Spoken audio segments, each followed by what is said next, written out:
जोड़ लेते हैं तो जीवन के सारी अटकलियाँ, जीवन के सारे दुख, जीवन की सारी तकलीफें, जीवन का सारा कष्ट अपने आप मिटना प्रारंभ हो जाता है, अपने आप समाप्त हो।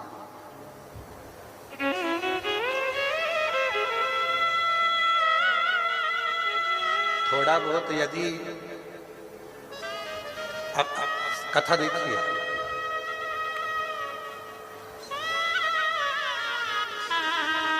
दक्ष प्रजापति की पुत्री माता सती को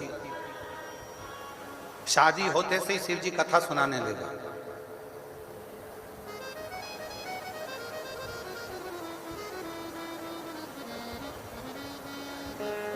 सीधे कथा सुनाने। आपकी शादी के बाद तो आपके पति आपको होटल ले गए होंगे, शॉपिंग मॉल ले गए होंगे, सोना चांदी की दुकान पे ले गए होंगे, घूमने फिराने ले गए होंगे, पर मेरे देव अधिदेव महादेव का जब माता सती के साथ विवाह हुआ तो शिवजी सबसे पहले सती को कुंभज ऋषि की यहाँ कथा सुनाने ले गए। अगस्त ऋषि की यहाँ कथा सुनाने ले गए सबसे पहले। क्यों? कहीं दर्शन कराने ले जाते, कहीं तीर्थ में। कथा सुनाने ले जाने की क्या जरूरत थी? उसका एक कारण था, ये जो कान है ना, माता सती जब बचपन से शिव जी की साधना आराधना करती थी तो दक्ष प्रजापति उनको शंकर जी के लिए अपशब्द कहा करते थे, खूब आड़ा तड़ा करते थे, खूब निंदा करते थे।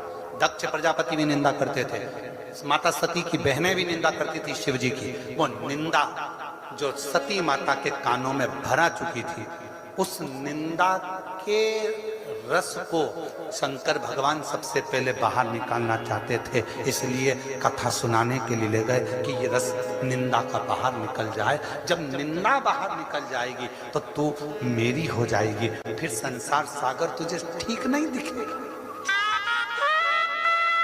केवल शिव ही, केवल शंकर ही नजर आए।